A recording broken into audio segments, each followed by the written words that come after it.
2-3 दिन पहले लाहौर में एक बड़ी हाई लेवल ब्रीफिंग थी जिसमें 3 स्टार जनरल चीफ लाए थे और ये वही थे जिनके एक्सप्रेशंस जो हैं खान साहब के बारे में सारी दुनिया को मालूम है, चाहे वो ज़हनी मरीज कहते थे या जो भी कहते थे। तो 11 मरतबा मुख्तलिफ जर्नलिस्टों ने उनसे सवाल पूछा खान साहब के बारे में, तो उनका हर सवाल का जवाब ये था कि देखिए हम फौजी हैं, हमारा सियासत से कोई ताल्लुक नहीं है, हमारे दिल में तमाम सियासी रहनुमाओं की बहुत इज्जत है, हम तमाम सियासी पार्टियों को एक सा समझते हैं। तो ये लबो लहजा तो एस्टेब्लिशमेंट का बिल्कुल भी कभी नहीं था।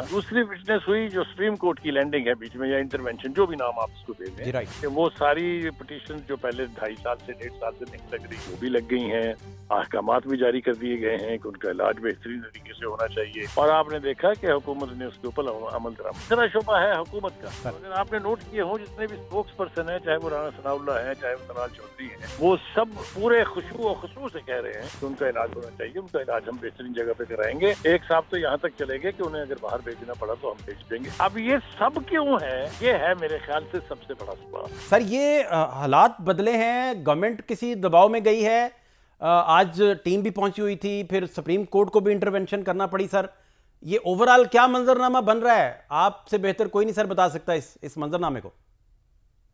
मेरे ख्याल से आपकी ऑब्जर्वेशन बिल्कुल ठीक है, कहीं ना कहीं कुछ ना कुछ बदल गया है और खास तौर से जो मुखासमत चल रही थी एस्टैब्लिशमेंट के बीच और पीटीआई के बीच, उसमें मेरे ख्याल से यकीनी तौर पर कोई कमी आई है, क्योंकि हमने देखा कि 2-3 दिन पहले लाहौर में एक बड़ी हाई लेवल ब्रीफिंग थी जिसमें 3 स्टार जनरल चीफ लाए थे और ये वही थे जिनके एक्सप्रेशंस जो हैं खान साहब के बारे में सारी दुनिया को मालूम है, चाहे वो ज़हनी मरीज कहते थे या जो भी कहते थे। तो 11 मरतबा मुख्तलिफ जर्नलिस्टों ने उनसे सवाल पूछा खान साहब के बारे में, तो उनका हर सवाल का जवाब ये था कि देखिए हम फौजी हैं, हमारा सियासत से कोई ताल्लुक नहीं है, हमारे दिल में तमाम सियासी रहनुमाओं की बहुत इज्जत है, हम तमाम सियासी पार्टियों को एक सा समझते हैं। तो ये लबो लहजा तो एस्टेब्लिशमेंट का बिल्कुल भी कभी नहीं था। तो ये चेंज, एक तो पहली विटनेस हुई ये चेंज। ठीक। दूसरी विटनेस हुई जो सुप्रीम कोर्ट की लैंडिंग है बीच में या इंटरवेंशन, जो भी नाम आप उसको दे दें, राइट, कि वो सारी पिटीशन जो पहले 2.5 साल से 1.5 साल से नहीं लग रही थी वो भी लग गई हैं, अहकामात भी जारी कर दिए गए हैं कि उनका इलाज बेहतरीन तरीके से होना चाहिए और आपने देखा कि हुकूमत ने उसके ऊपर अमल दरामद भी किया है। ये हो गया दूसरा शोबा। ठीक। तीसरा शोबा है हुकूमत का। सर तो अगर आपने नोट किए हो जितने भी स्पोक्स पर्सन है, चाहे वो राना सनाउल्लाह है, चाहे वो तलाल चौधरी हैं, वो सब पूरे खुशबू और खुशबू से कह रहे हैं कि उनका इलाज होना चाहिए, उनका इलाज हम बेहतरीन जगह पे कराएंगे। एक साहब तो यहाँ तक चले गए कि उन्हें अगर बाहर भेजना पड़ा तो हम भेज देंगे, कोई हर्ज नहीं है। ठीक। तो बर्फ पिघली है इस तरफ भी। अब ये सब क्यों है, ये है मेरे ख्याल से सबसे बड़ा सवाल। देखिए इस वक्त सूरत हाल ये है कि पीटीआई वो पीटीआई नहीं है जो छोड़ के खान साहब जेल गए थे। राइट। ना ये इतने टुकड़ों में बटी थी, ना इसके इतने ग्रुप बने थे, ना इसमें सीनियर लोगों का इखराज हुआ था, ना इसमें फैमिली 2 हिस्सों में बटी थी। एक अजीबोगरीब कैफियत है कि वो जो लोग लेके चले थे इसको, चाहे वो लेवी गंडापुर थे, चाहे वो शेर अब्दुल बरवत थे, वो कहाँ हैं अब? वो अब कहाँ हैं? कहीं नहीं। तो कहने का मतलब ये है कि ground situation has changed radically. इसका मतलब ये हुआ कि हम ये अखद करेंगे हाइपोथेटिकली कि एस्टैब्लिशमेंट में ने देखा कि इनकी पार्टी की स्ट्रेंथ जो है वो अगर खत्म नहीं हो गई है तो बहुत हद तक कॉम्प्रोमाइज हो गई है। अब देखना ये है कि ये सब कुछ क्यों और कैसे हुआ। ठीक है। मेरे ख्याल से इस कसिए को पाक करने के लिए कुछ ना कुछ तो दोनों तरफैन को करना था।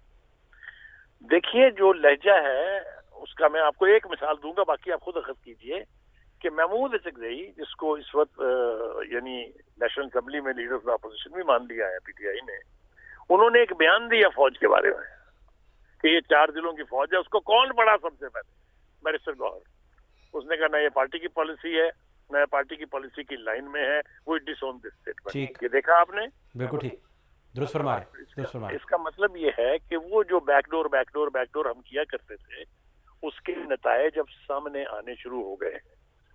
अच्छा बुखारी साहब, अगर आप इजाजत दें तो इसे थोड़ा सा समझना मैं इस तरह चाह रहा हूं कि फर्ज कीजिए एक सेकंड के लिए कि गवर्नमेंट से बीमारी मिस हैंडल हो जाती है, फर्ज करें, और पिम्स ले जाने का जो वक्त था इस बीमारी की संगीनी को देखते हुए वो डिले होके होता है اور لوپ میں بھی خاندان کو نہیں لیا جاتا اور وہاں جا کے پتہ چلتا ہے کہ جو رپورٹنگ ہوئی جو سپریم کورٹ بھی جا چکی ہے کہ 85% نظر آپ کی ضائع ہو جاتی ہے، اس کے بعد پھر پریشر بنتا ہے گورنمنٹ پہ اور باقی ساری کڑیاں پھر جو آپ فرما رہے ہیں، یا آپ سمجھتے ہیں کہ پہلے بیک ڈور سارا خلیج جو تھی برف پگھلی اور یہ بات یہاں تک آئی؟ دیکھیے فہد، اس کا تعلق بالکل بھی بیماری کی نوعیت سے مجھے نہیں لگتا. کیوں؟ رائٹ یہ اب کہہ رہے ہیں کہ ان کی نظر خراب ہونی شروع ہوئی اکتوبر سے.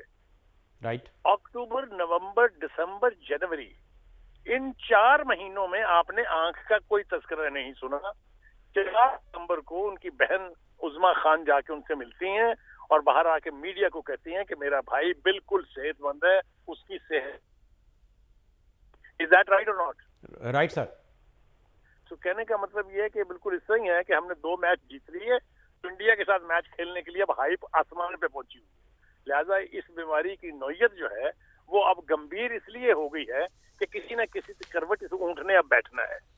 نہیں تو یہ آصف زرداری صاحب کا سٹیٹمنٹ آنا آپ سمجھتے ہیں کہ یہ دکھ کی علامت ہے؟ انہوں نے کرب میں یہ سٹیٹمنٹ دیا ہے یا انہوں نے بتایا ہے کہ بھئی ابھی تو 1.5-2 سال ہی ہوئے ہیں اور کاٹیے جیل، ابھی اور بات چلیے، جیسے واڈا صاحب ریکارڈ پہ آ گئے کہ کچھ نہیں ہونے جا رہا؟ دیکھیے زرداری صاحب کی بات کا ایک ہی مطلب ہے. آپ کو یاد ہے یہ خان صاحب نے یہ فرمایا تھا کہ سب سے بڑا لیڈر جو سب سے بڑا چور ہے وہ میری بندوق کے نشانے پر ہے. یاد ہے آپ کو وہ statement؟ یاد ہے جی، بالکل یاد ہے جی. تو یار آپ یہ حق بھی دینا نہیں چاہتے کہ زرداری صاحب اس کڑے وقت میں ان سے بدلہ لے لیں؟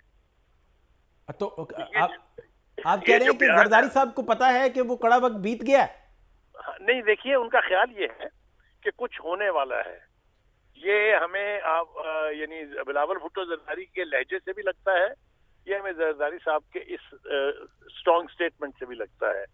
اب یہ کیا ہونے جا رہا ہے؟ کیا پیپلز پارٹی آن بورڈ ہے یا نہیں ہے، یا حکومت وقت جو ہے، جو خاص طور سے نون لیگ جو ہے، اس اور اسٹیبلشمنٹ کے بیچ کچھ نہ کچھ طے ہو گیا ہے.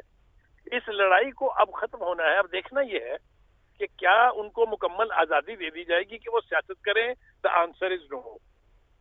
کیا ان کو فوری طور پر اتنی آزادی دے دی جائے گی کہ وہ اپنی مرضی سے ادھر ادھر جہاں چاہے جا سکے؟ نو. انہیں پہلی مرحلے پر ہاسپٹل شفٹ کیا جا سکتا ہے، دوسرے مرحلے پر ان کو بنی گلا کو سب جیل قرار دیا جا سکتا ہے. اور جس طرح اس 2 سال میں انہوں نے دیکھا کہ پی ٹی آئی نے اور اس کی لیڈرشپ نے بیہیو کیا ہے یا نہیں کیا، ان کو آبزرو کیا جائے گا اور تیسرا مرحلہ آئے گا ان کو کسی بھی غیر ملک میں بھیجنے کا. تو بخاری صاحب آپ کے خیال میں زرداری صاحب آن بورڈ ہیں نہیں ہیں اس سٹیٹمنٹ کو دیکھتے ہوئے؟ مجھے لگتا ہے کہ نہیں ہے، اور اگر نہیں ہے تو حکومت کے لیے اس کڑے وقت میں یہ فیصلہ کرنا بہت مشکل ہوگا کہ وہ اپنی مرضی سے جو چاہیں خان صاحب کے ساتھ کریں. ایسا نہیں ہوگا.